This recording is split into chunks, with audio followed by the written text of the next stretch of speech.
apa lagi nggak tahu. Tapi waktu itu sampai akhirnya klik sama Mas Yama, apa sih ada di maksudnya di momen yang seperti apa gitu? Yakin gitu maksudnya, wah ini emang beneran mungkin ini jodoh gue gitu. Ya karena Mas Yama udah nunjukin dengan sendirinya setiap hari sehari-harinya, jadi udah nggak perlu dikhawatirkan lagi ya kan? Ya kan? Jadi awal mula pertemuan kalian seperti apa sih? Boleh diceritain Di sini? Pak? Di sini. Beneran di sini. Epicentrum. Kalau kalian masih ingat Oktober tuh sampai datang ya. Oh iya saya. Apa? Janin iblis Iya. neraka. Nah, di sini. Ya. Enggak berarti ya? Gimana Ya emang tuh? berarti sih. Gimana tuh? Memang udah kenal lama atau memang Cuman itu statusnya masih undangan ya. Karena kan saya juga mengundang dia dan beberapa teman-teman dia juga yang saya kenal juga. Jadi ya nggak ada tuh kayak gini nggak ada gitu. Karena memang nggak ada rencana, sumpah saat itu nggak ada rencana ke arah sana. Nggak ada gambaran ke arah yang seperti ini sekarang. Nggak ada, belum ada gitu. Dan di sini nih itu pertama kali kita ketemu. Meskipun kita berkomunikasi lewat media sosial itu udah mundur 3 bulan, kira-kira 3 bulan ke belakang. berarti ngajak Nah kenalan dari duluan? sini, dari pertemuan yang pertama di sini, lanjut tuh akhirnya tuh, lanjut. Oh itu pun melalui proses ngelewatin berbagai macam badai dulu, itu nggak yang manis-manis. Justru saya berharap ya meskipun agak deg-degan ya, harus mendingan ngadepin badai-badai di awal gitu ya, meskipun resikonya bakalan berantakan tuh ada, cuman mendingan ya itu tadi, kalau disuruh milih mendingan ngelewatin ranjau-ranjau dulu di awal, badai-badai berantem dulu di awal, biar kesini semakin enak itu sih. Nah tapi itu yang kami lewati, itu yang akhirnya jadi bahan pertimbangan kami. Yaudah deh yuk kita bergandengan tangan. Tapi waktu awal ketemu memang di sini banget apa memang sebelumnya sudah Sebelumnya kenal udah atau kenalan. seperti Kenalnya tuh cuman pertemuan di media sosial aja, yang rame-rame juga. Tapi ketemuan fisik tuh ya di sini. Mbak Mas Yama yang nyapa duluan atau ngajak kenalan duluan secara langsung atau apa gimana memang tuh? Mas Yama ngundang dia Ngundang, iya. Oh, undang dia untuk datang. Udah telepon iya. Oke. Ketemu fisiknya tuh di sini. First impressionnya mungkin gimana? First Pas impression. Atau pertama kali ketemu. Iya. Oke. Oke nih. Cuman gambaran untuk jauh tuh belum ada. Belum berani itu. Nggak berani. Bahkan nggak berani. Karena ngelihat dia datang hadir di acara itu, aduh. Sumpah saya minder. Gitu. Ini nggak ada. Gue terlalu jauh untuk deketin wanita seperti dia. Nggak berani aja. Karena nggak berani kenapa? Karena saya sadar posisi saya pada saat itu, dengan masalah, dengan posisi di perekonomian kehidupan. Nggak. Ini terlalu jauh ini untuk saya deket, itu jauh banget. Untuk Mbak Karina sendiri first impression-nya ketemu Mas Yama waktu itu seperti apa? Apa? First impression dari aku gimana? Oke. Nggak, karena Kalau aku kan minder, nggak berani gitu. Maksudnya untuk macarin, bayangan itu tuh nggak ada, nggak berani. karena aku baru tertarik banget itu adalah setelah kita ketemu kedua kali ya. Ya. Gimana? Setelah pertemuan kedua. Oh, oke. Ya baru ngerasain serunya dan segala. Itu karena kan akhirnya saya bilang ke Karina kan, ketika udah mulai obrolan yang panjang, pertemuan kesekian kali, tiap hari teleponan berjam-jam, saya langsung bilang, kenapa saya masih sendiri sampai detik ini? Karena saya belum di versi ideal saya sebagai laki-laki. Udah banyak yang hancur nih, mau dari segi manapun, mau ekonomi, apalah bla bla bla, udah banyak yang saya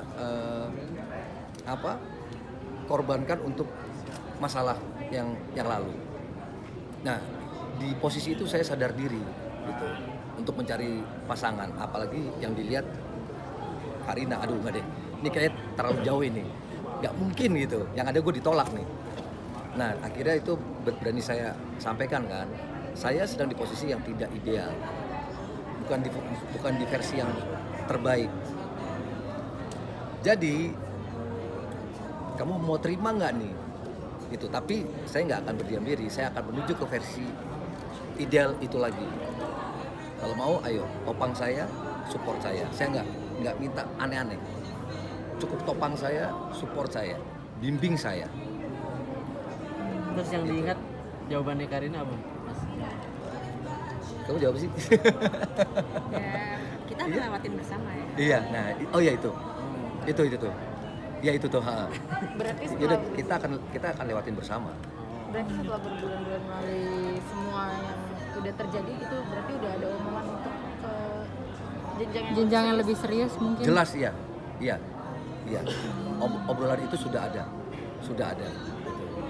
Cuman kita kan bangunnya harus pelan-pelan, harus lebih lebih hati-hati, lebih terstruktur lagi, supaya ketika sampai pada waktunya itu lebih lancar semua, tidak gegabah lagi. tapi menargetkan nggak sih untuk tahun ini atau tahun depan mungkin? Ntar ya, targetnya ntar aja. Karina mau nggak nih? Takutnya ntar- Rama-rama ini. Mau dong.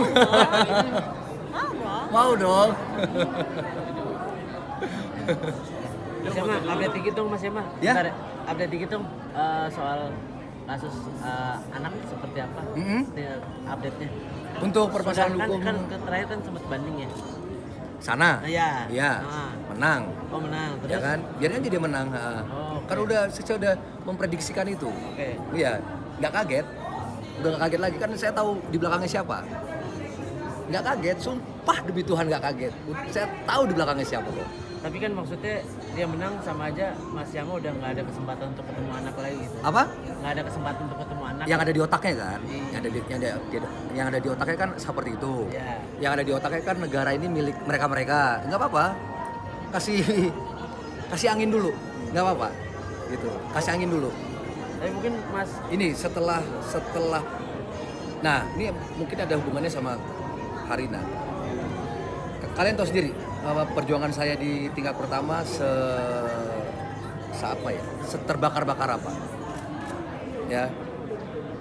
Pendamping saya hanya para lawyer, nggak ada rekan yang sifatnya penyeimbang. Cuman iya, perjuangan itu berhasil di tingkat pertama di PN negeri, ya kan?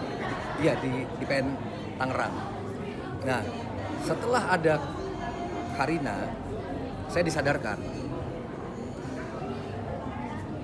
udah belajar lepasin aja dulu. Kamu udah terlalu gini. Sampai saya kan dicap arogan kan sama netizen yang maha sok tahu itu kan, yang otaknya dangkal-dangkal. Padahal kan mereka nggak tahu yang saya perjuangkan kan darah daging saya. Perempuannya kan nggak saya pedulikan. Cuman untuk mendapatkan darah daging saya harus membuktikan lewat si pelakunya ini kan, ya kan. Nah dia sendiri pun lihat kamu terlalu mengumbar amarah, terlalu mengumbar emosi. Nah disinilah fungsi Karina itu hadir. Akhirnya dia menjadi penyeimbang saya. Akhirnya saya mulai belajar, lepasin. Bukan berarti saya lepasin perjuangan Marco ya. Saya tetap memperjuangkan dia. Dan gerombolan mereka nggak perlu tahu lagi apa yang saya lakukan. Gitu. Cuman akhirnya untuk kebaikan diri saya, ya memang saya butuh rekan, butuh partner, butuh orang yang bisa yang sifatnya, salah satu sifatnya mengimbangi atau menekan. Menyuruh saya untuk lu mikirin Marco nggak gue larang, tapi lu juga harus pikirin kebahagiaan lu sendiri. Nah fungsinya Karina tuh di sini, salah satu fungsinya. tapi Gitu. berat nggak Mas Apa? awalnya untuk mengikhlaskan gitu? Berat, jelas berat. Cuman kan akhirnya harus ada orang yang terus ada di samping saya kan untuk ngingetin lagi. Ketika saya naik, diingetin lagi. Nah, ketika saya lepasin, contoh Bu Nur berbalik arah ke saya kan, Bu Nur kan jadi saksinya Arvita Dwi Putri di PN Tangerang. Kalau hakim-hakim sana masih ingat. Akhirnya apa? Saya lepasin nih, nggak mikirin Bu Nur lagi. Bu Nur akhirnya berbalik ke saya kan, menceritakan semua kejadiannya. Dari minus malah, bukan dari nol lagi, dari minus.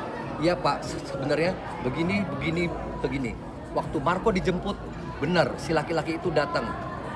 Kalau kalian masih ingat, bukti petunjuk pertama saya puntung rokok. Ya benar, itu rokoknya ASP itu, yang ketinggalan di rumah lama. Bu Nur yang ngakuin.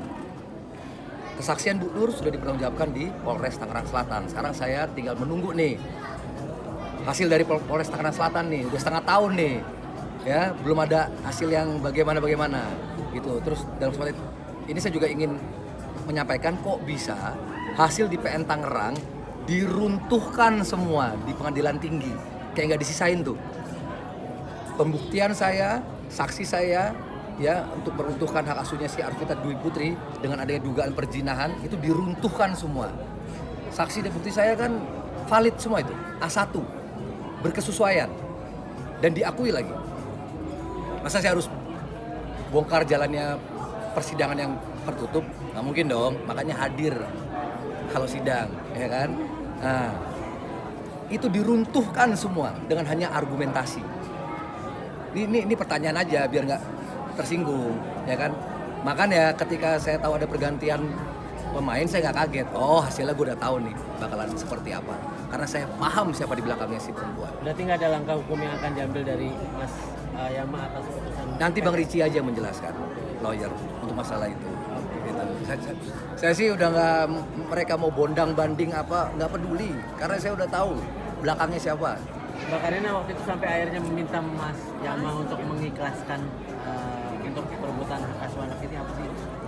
Apa? Alasannya waktu itu untuk Iya kan? Alasannya apa ya?